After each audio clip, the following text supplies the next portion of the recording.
ਸਤਿ ਸ਼੍ਰੀ ਅਕਾਲ ਜੀ। ਅੱਜ ਦੀ ਵੀਡੀਓ ਸਾਰਿਆਂ ਲਈ ਬਹੁਤ ਹੀ ਕੰਮ ਦੀ ਹੈ ਤੇ ਬੜਾ ਕੁਝ ਸਿੱਖਣ ਨੂੰ ਮਿਲੂਗਾ। ਜਿੱਦਾਂ ਤੁਹਾਨੂੰ ਸਾਰਿਆਂ ਨੂੰ ਪਤਾ ਵੀ ਹਲਕੀ ਹਲਕੀ ਠੰਡ ਸ਼ੁਰੂ ਹੋਣ ਦੇ ਨਾਲ ਜ਼ੁਕਾਮ, ਖੰਘ, ਨੱਕ ਬੰਦ, ਗਲੇ ਦੀ ਖਰਾਸ਼, ਇਹਦੇ ਵਰਗੀਆਂ ਕਈ ਸਿਹਤ ਦੀਆਂ ਸਮੱਸਿਆਵਾਂ ਜਿਹੜੀਆਂ ਵਧਣ ਲੱਗਦੀਆਂ ਵਾ। ਬਦਲਦੇ ਮੌਸਮ ਨਾਲ ਵਾਇਰਲ ਇਨਫੈਕਸ਼ਨ ਫੈਲਣ ਦਾ ਖਤਰਾ ਵੀ ਵੱਧ ਜਾਂਦਾ ਤੇ ਜਿਹਦਾ ਸਿੱਧਾ ਅਸਰ ਸਾਡੀ ਸਿਹਤ ਤੇ ਵੇਖਿਆ ਜਾ ਸਕਦਾ ਵਾ। ਠੰਡ ਜ਼ੁਕਾਮ ਇੱਕ ਅਜਿਹੀ ਸਮੱਸਿਆ ਵਾ ਜਿਸ ਨੂੰ ਦਵਾਈ ਲੈਣ ਦੀ ਬਜਾਏ ਆਪਣੀ ਰਸੋਈ ਵਿੱਚ ਮੌਜੂਦ ਚੀਜ਼ਾਂ ਦੀ ਵਰਤੋਂ ਨਾਲ ਠੀਕ ਕੀਤਾ ਜਾ ਸਕਦਾ। ਤੇ ਤੁਹਾਨੂੰ ਪਤਾ ਆਪਣੀਆਂ ਦਾਦੀਆਂ ਦੇ ਸਮੇਂ ਤੋਂ ਹੀ ਜ਼ੁਕਾਮ ਤੇ ਖੰਘ ਵਰਗੀਆਂ ਸਮੱਸਿਆਵਾਂ ਨੂੰ ਦੂਰ ਕਰਨ ਲਈ ਘਰੇਲੂ ਨੁਸਖੇ ਅਪਣਾਏ ਜਾਂਦੇ ਰਹੇ ਆ। ਤੇ ਅੱਜ ਦੀ ਵੀਡੀਓ ਵਿੱਚ ਮੈਂ ਤੁਹਾਡੇ ਲਈ ਲੈ ਕੇ ਆਈ ਹਾਂ ਖੰਘ ਜ਼ੁਕਾਮ ਲਈ ਇੱਕ ਬਹੁਤ ਹੀ ਵਧੀਆ ਘਰੇਲੂ ਚੀਜ਼ਾਂ ਜੋ ਆਪਣੀ ਰਸੋਈ ਵਿੱਚ ਅਵੇਲੇਬਲ ਆ। ਉਹਨਾਂ ਨਾਲ ਸਿਰਪ ਬਣਾ ਕੇ ਦੁਕਾਨ ਤੋਂ ਸਿਰਪ ਲਿਆ ਕੇ ਨਾ ਪੀਆ ਕਰੋ, ਕਿਉਂਕਿ ਉਹਨਾਂ 'ਚ ਪਤਾ ਨਹੀਂ ਸਾਨੂੰ ਕੀ ਪਾਇਆ ਹੁੰਦਾ ਵਾ ਤੇ ਉਹ ਸਿਹਤ ਲਈ ਨੁਕਸਾਨਦੇਹ ਵੀ ਹੁੰਦੇ ਆ। ਜੇ ਬਿਲਕੁਲ ਠੀਕ ਨਾ ਹੋਵੇ ਫਿਰ ਤੇ ਚਲੋ ਡਾਕਟਰ ਕੋਲ ਜਾਣਾ ਹੀ ਪੈਣਾ, ਪਰ ਇਹ ਵਾ ਕਿ ਜੇ ਆਪਾਂ ਘਰ ਬਣਾ ਕੇ ਆਪਣੀ ਰਸੋਈ 'ਚ ਮੌਜੂਦ ਚੀਜ਼ਾਂ ਤੋਂ ਤੇ ਉਹ ਪੀਤਾ ਜਾਵੇ ਤਾਂ ਉਹਦੇ ਨਾਲ ਕਾਫੀ ਹੱਦ ਤੱਕ ਜਿਹੜਾ ਵਾ ਉਹ ਫਾਇਦਾ ਹੁੰਦਾ ਵਾ। ਹੁਣ ਆਪਾਂ ਸਿਰਪ ਬਣਾਉਣਾ, ਉਹਦੇ ਲਈ ਸਮੱਗਰੀ ਕਿਹੜੀ ਚਾਹੀਦੀ ਆ। ਉਹਦੇ ਲਈ ਸਭ ਤੋਂ ਪਹਿਲਾਂ ਤਾਂ ਆਪਾਂ ਨੂੰ ਚਾਹੀਦੀ ਅਜਵਾਇਣ, 1 ਚਮਚਾ ਕਾਲੀ ਮਿਰਚ ਚਾਹੀਦੀ ਆ, 7 ਤੋਂ 8 ਜਿਹੜੀਆਂ ਉਹ ਤੁਸੀਂ ਗਿਣ ਕੇ ਜਿਹੜੇ ਉਹ ਪਾ ਸਕਦੇ ਆ। ਅਦਰਕ ਦਾ ਰਸ ਚਾਹੀਦਾ ਆਪਾਂ ਨੂੰ 2 ਚਮਚੇ, ਕਾਲਾ ਲੂਣ 2 ਚੁਟਕੀ ਤੇ ਸ਼ਹਿਦ 4 ਚਮਚੇ।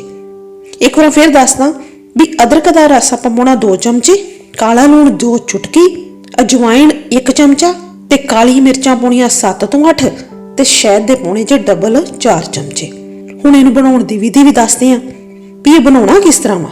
ਜਿਹੜਾ ਸਿਰਪ ਆਪਾਂ ਖੰਘ ਜ਼ੁਕਾਮ ਲਈ ਲੈਣਾ ਵਾ, ਸਭ ਤੋਂ ਪਹਿਲਾਂ ਆਪਾਂ ਅਜਵਾਇਣ ਨੂੰ 30 ਸਕਿੰਟਾਂ ਲਈ ਪੈਨ ਦੇ ਵਿੱਚ ਸੇਕ ਲੈਣਾ, ਯਾਨੀ ਕਿ ਰੋਸਟ ਕਰ ਲੈਣਾ। ਪਰ ਇਹਨੂੰ ਸਾੜ ਨਹੀਂ ਲੈਣਾ ਬਿਲਕੁਲ, ਕਿਉਂਕਿ ਜੇ ਤੁਸੀਂ ਜ਼ਿਆਦਾ ਸਾੜ ਲੋਗੇ ਤੇ ਇਹਦੇ ਜਿਹੜੇ ਸਾਰੇ ਤੱਤ ਆ ਜਿਹੜੇ ਆਪਣੀ ਸਿਹਤ ਲਈ ਜਿੰਨੇ ਆਪਣੀ ਖੰਘ ਜ਼ੁਕਾਮ ਨੂੰ ਠੀਕ ਕਰਨਾ ਉਹ ਜਿਹੜੇ ਉਹ ਖਤਮ ਹੋ ਜਾਣਗੇ। ਇਸ ਲਈ ਸਿਰਫ 30 ਸਕਿੰਟ ਲਈ ਉਹਨੂੰ ਪੈਨ 'ਚ ਰੋਸਟ ਕਰਨਾ ਵਾ।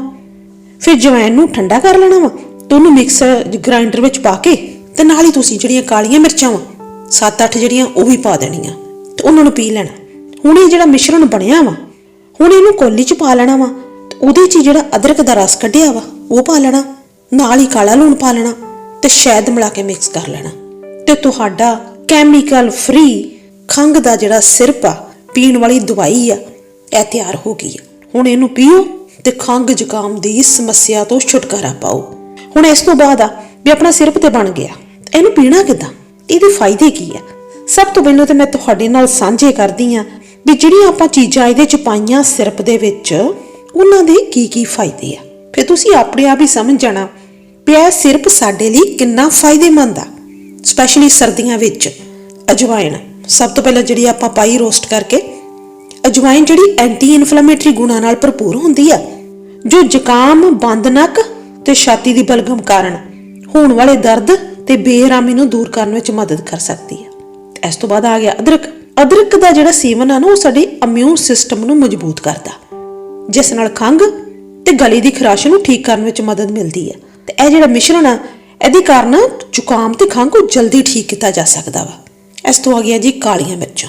ਕਾਲੀ ਮਿਰਚ ਜੋ ਖੰਘ ਨੂੰ ਦੂਰ ਕਰਨ ਦੇ ਗੁਣ ਹੁੰਦੇ ਆ ਤੇ ਜੋ ਖੰਘ ਤੇ ਜ਼ੁਕਾਮ ਨਾਲ ਜੁੜੇ ਲੱਛਣਾਂ ਨੂੰ ਘੱਟ ਕਰਨ ਵਿੱਚ ਮਦਦ ਕਰਦੀ ਹੈ।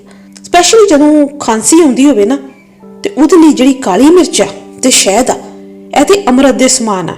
ਹੁਣ ਸ਼ਹਿਦ ਦੀ ਵੀ ਗੱਲ ਕਰ ਲਈਏ। ਸ਼ਹਿਦ ਵਿੱਚ ਐਂਟੀ ਇਨਫਲੇਮੇਟਰੀ ਤੇ ਐਂਟੀ ਮਾਈਕਰੋਬਾਇਲ ਗੁਣ ਹੁੰਦੇ ਆ, ਜੋ ਜ਼ੁਕਾਮ ਤੇ ਖੰਘ ਵਰਗੀਆਂ ਸਮੱਸਿਆਵਾਂ ਤੋਂ ਜਲਦੀ ਰਾਹਤ ਦਿਵਾਉਣ 'ਚ ਮਦਦ ਕਰਦੇ ਆ। ਸ਼ਹਿਦ ਦਾ ਸੇਵਨ ਕਰਨ ਨਾਲ ਗਲੇ ਦੀ ਖਰਾਸ਼ ਦੀ ਸਮੱਸਿਆ ਨੂੰ ਵੀ ਘੱਟ ਕੀਤਾ ਜਾ ਸਕਦਾ। ਸ਼ਹਿਦ 'ਚ ਤਾਂ ਇੰਨੇ ਗੁਣ ਹੁੰਦੇ ਆ ਵੀ ਉਹਦੇ ਲਈ ਆਪਾਂ ਕਿੰਨੀਆਂ ਵੀਡੀਓ ਬਣਾ ਸਕਦੇ ਆ। ਤੇ ਪਰ ਮੈਂ ਅਗਲੀ ਇੱਕ ਵੀਡੀਓ ਵਿੱਚ ਸ਼ਹਿਦ ਦੇ ਵਿੱਚ ਕੀ ਗੁਣ ਹੁੰਦੇ ਆ ਇਹਦੇ ਡਿਟੇਲ 'ਚ ਇੱਕ ਵੀਡੀਓ ਲੈ ਕੇ ਆਵਾਂਗੀ। ਹੁਣ ਇਸ ਤੋਂ ਬਾਅਦ ਆ ਗਿਆ ਕਿ ਜਿਹੜਾ ਸਿਰਪ ਆਪਾਂ ਬਣਾਇਆ ਵਾ, ਇਹਦਾ ਸੇਵਨ ਕਿੱਦਾਂ ਕਰਨਾ। ਤੁਸੀਂ ਇਹ ਜਿਹੜਾ ਖੰਘ ਦਾ ਸਿਰਪ ਆ, ਇਹਦਾ 1 ਚਮਚਾ ਦਿਨ 'ਚੋਂ 2 ਵਾਰ ਪੀਣਾ ਵਾ। ਇਸ ਨੂੰ ਪੀਣ ਤੋਂ ਬਾਅਦ ਘੱਟੋ ਘੱਟ ਅੱਧੇ ਘੰਟੇ ਤੱਕ ਪਾਣੀ ਜਾਂ ਕਿਸੇ ਹੋਰ ਖਾਣ ਵਾਲੀ ਚੀਜ਼ ਦਾ ਸੇਵਨ ਕਰਨ ਤੋਂ ਬਚੋ ਤੁਸੀਂ। ਮੈਨੂੰ ਯਾਦ ਆ ਮੇਰੇ ਦਾਦੀ ਜੀ ਜਦੋਂ ਸਾਨੂੰ ਖੰਘ ਲੱਗੀ ਹੁੰਦੀ ਸੀ ਤੇ 1 ਚਮਚੇ 'ਚ ਸ਼ਹਿਦ ਪਾ ਦੇਣਾ ਤੇ ਨਾਲ ਥੋੜੀ ਜਿਹੀ ਕਾਲੀ ਮਿਰਚ ਪਾ ਦੇਣੀ ਤੇ ਇਹਨਾਂ ਨੇ ਕਹਿਣਾ ਵੀ ਹੁਣ ਹੌਲੀ ਹੌਲੀ ਇਹਨੂੰ ਖਾਓ ਤੇ ਜਿਹੜਾ ਇਹ ਤੁਸੀਂ ਖਾ ਰਹੇ ਆ ਨਾ, ਇਹ ਗਲੇ 'ਚ ਰਹਿਣਾ ਚਾਹੀਦਾ। ਤੇ ਤੁਸੀਂ ਸੱਚ ਮੰਨਿਓ ਵੀ ਖੰਘ ਜਿਹੜੀ ਸੀ ਉਹ ਹੌਲੀ ਹੌਲੀ ਠੀਕ ਹੋ ਜਾਂਦੀ ਸੀ। ਫਿਰ ਕਹਿਣਾ ਵੀ ਨਾ ਤੇ ਪਾਣੀ ਪੀਣਾ, ਨਾ ਕੁਝ ਖਾਣਾ ਪੀਣਾ ਨਹੀਂ, ਅੱਧਾ ਪੌਣਾ ਘੰਟਾ ਜਦੋਂ ਇਹ ਤੁਸੀਂ ਸਿਰਫ ਖਾਦਾ ਵਾ, ਤੇ ਉਹਦੇ ਨਾਲ ਸੱਚੀਓ ਫਰਕ ਪੈਂਦਾ ਸੀ। ਵੈਸੇ ਤਾਂ ਵਾਹਿਗੁਰੂ ਕਰੇ ਤੁਸੀਂ ਠੀਕ ਠਾਕ ਰਹੋ ਇਹਨਾਂ ਸਰਦੀਆਂ 'ਚ, ਕੋਈ ਖੰਘ ਬੁਖਾਰ ਕੋਈ ਇਸ ਤਰ੍ਹਾਂ ਦਾ ਜਿਹੜੀ ਇਨਫੈਕਸ਼ਨ ਤੁਹਾਨੂੰ ਨਾ ਹੋਵੇ।